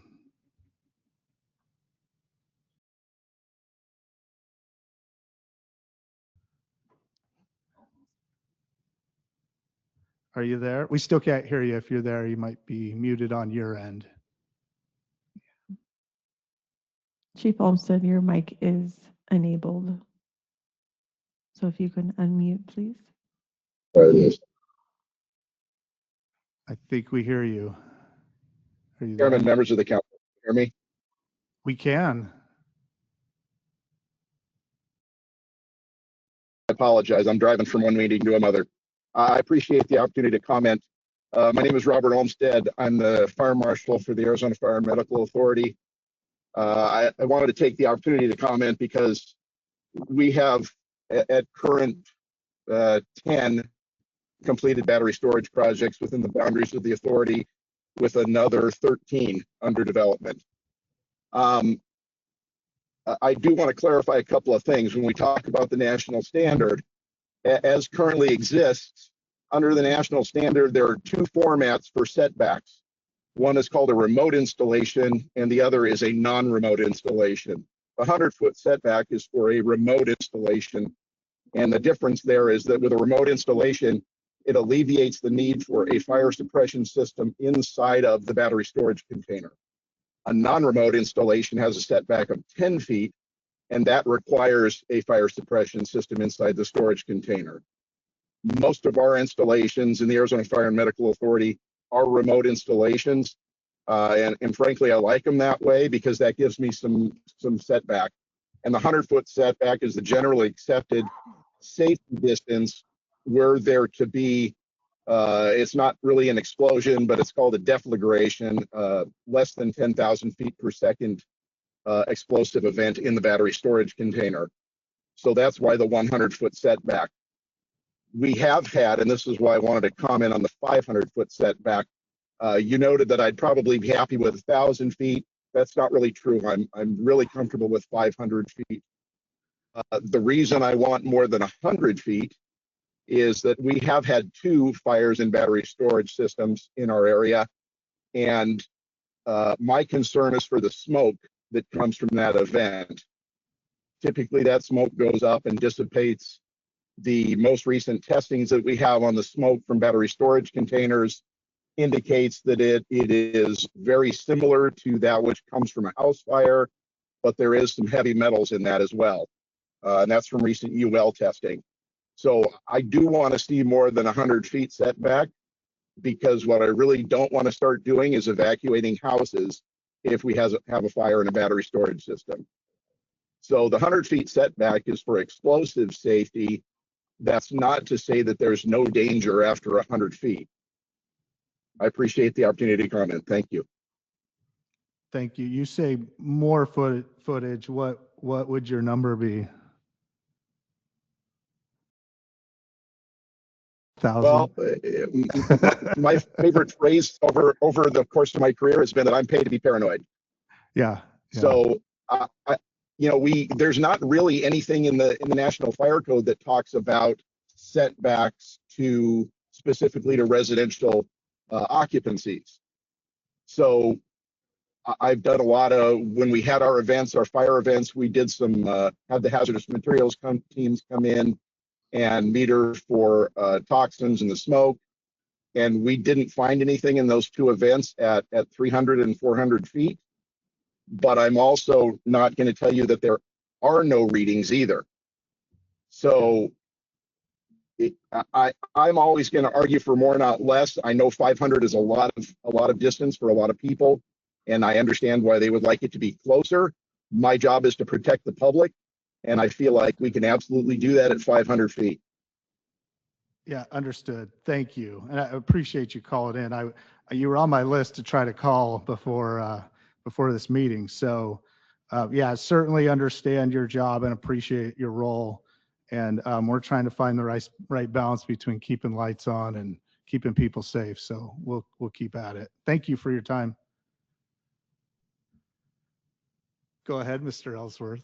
Mr. Chairman, one thing to point out as I was listening to the fire marshal speak, a zoning code requirement does not preclude the fire district from adopting their own fire codes.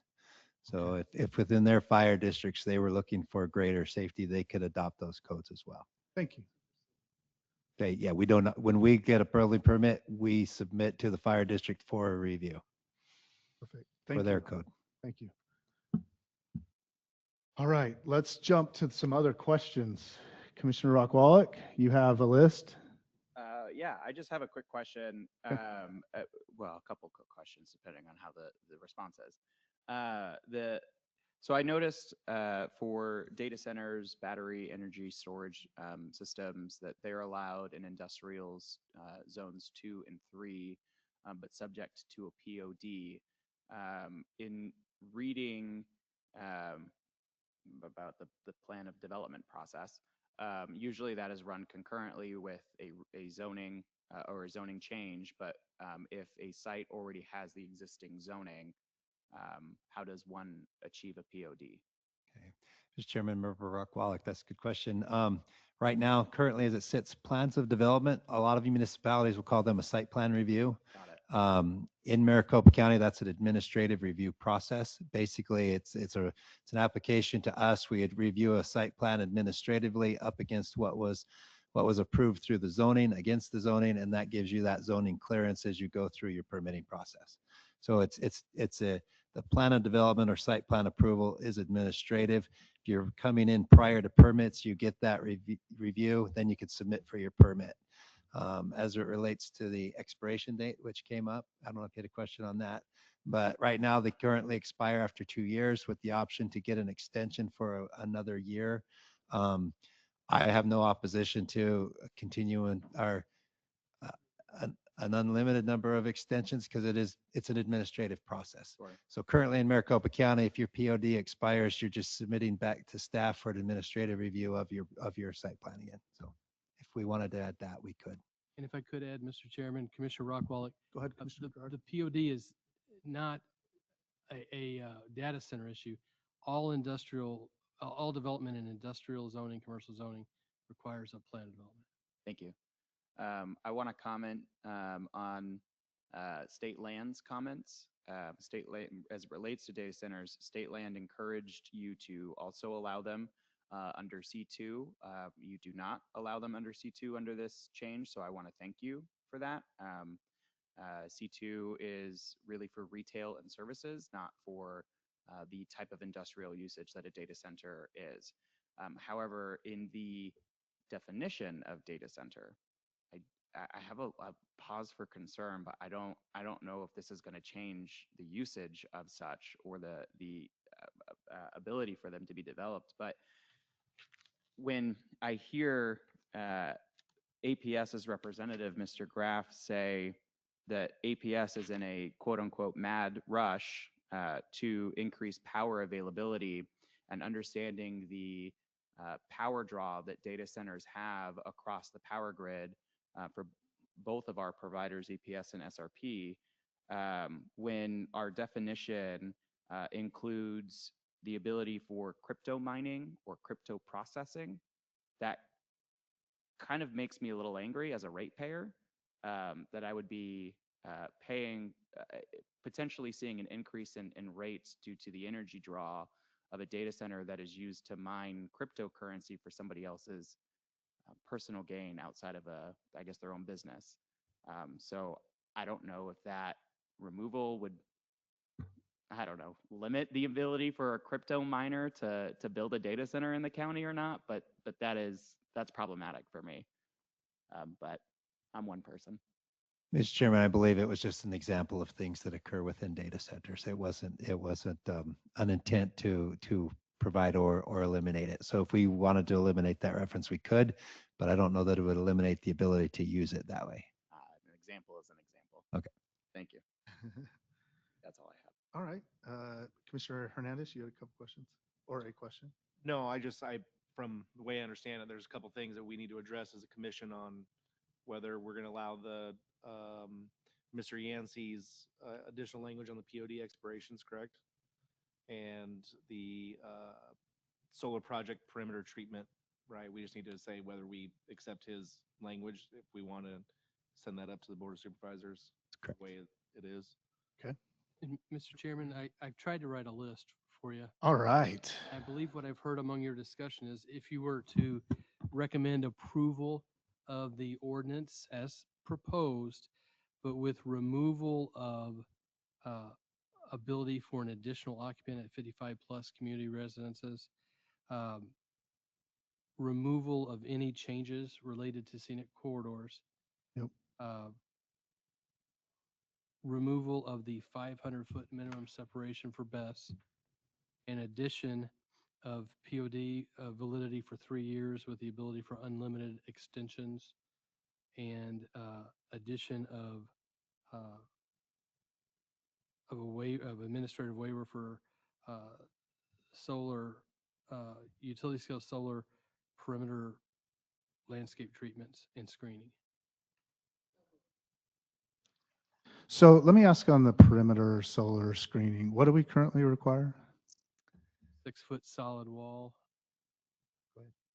I believe a 6-foot solid wall. Say louder. 6-foot solid wall, minimum 6-foot solid wall, and 20-foot landscape setback in the front. Mr. Chairman, it's a routine on the IUPDs for those large solar that there is a condition of approval that usually eliminates that requirement. So it usually has to go through the zoning process to eliminate that requirement on the large scale. Okay. So I will say most of these proposals are in remote locations with rural zoning. They need a rezoning. There's going to be an IUPD overlay anyway to limit the entitled use to the solar power generation so that we don't end up with an auto manufacturing plant out there that needs water. Mr. Chairman, that's correct. Typically with those large scale solars, they're the sole use that's being approved, and that is through the IUPD overlay, and we usually remove that condition for those in that instance. Okay, so you don't have any heartburn over that removal? Okay, I don't either. All right, anything else? I think I liked all that. I heard it. Did I hear a motion? Yeah. All right, just for clarity, on the BES, we're just removing the 500 foot. Is that, I feel even better knowing that the fire marshals can do their own codes if they want to. Yeah. Yeah, that's good to know. Yeah, that actually made me feel even better. That would be correct. Our understanding would be that we're keeping the 100-foot setback from the property line and removing that requirement of 500 feet from residential. Residential. Okay. Yep. All right. So we have a motion from Commissioner Milhaven. Do we have a second? And a second by Commissioner Rockwallick. Let's go ahead and do a roll call vote. Commissioner Dan Zeisen, Yes. Commissioner Finter, Yes. Commissioner Hernandez, Yes. Commissioner Layton, Yes. Chairman Limblom, Yes. Vice Chair Milhaven, Yes. Commissioner Rockwallick, Yes. Commissioner Whitney. Yes. Chairman, we have a motion recommending approval by a vote of 8-0. Thank you. Was there any other agenda items? All right. Sir. All right. I have a statement to make. Yeah. I woke up early on this. Sorry, I was a little late. I was even thinking about this. So I'm really proud to be a part of this commission. The commission as it currently stands is really a group of really high qualified individuals that it's really fun right now to be on this commission. Sometimes it hasn't been as fun, but this group's really great. And sometimes, we come across difficult cases and they require us to get into deep thought, research, working through with multiple parties, and there's contention, right, that exists here. And we work really hard as a group to get it right. And sometimes that means we disappoint a property owner. Sorry, I got somebody calling me. All right. And sometimes it means we disappoint the public too. But through our discourse, I really feel like we get it right, and most of the time. And yesterday there was a vote that kind of reversed one of the things that we worked on. And the Board of Supervisors who appoints us to this board certainly can always overturn us. That's their right. And it's in their purview to do it. But it also sends a dangerous message when this board is not in alignment sometimes with the others. And it signals to the public that there's maybe not trust between us. And so I'll be working with Chairman Galvin to work on what's appropriate for a meeting. That I don't understand what happened yesterday. And I just feel like as the chairman of this group, what we spend 4.5 hours on working on and we have unanimous approval, we need to understand what happened and why there was a reversal. So with that, I'll work with him, and I just want to build trust with the community. I don't want to lose that. And I want us to be predictable. And there's something I'm missing. And I think what will probably happen is a meeting of public, it might even be public between us and them to just see how we work better together. So I just wanted to say that. Yesterday was really bizarre to me. It seemed very political, and we're not political. So thank you. And with that, I'm going to thank the staff for an amazing job on this ordinance change. Like, that should not be clouded at all by what I just said. You did awesome. Like, you killed it. And so thank you. We love working with you. Appreciate you. And all of you for being here today and working with us to get it right. This was definitely done as a community. So thank you. We're adjourned.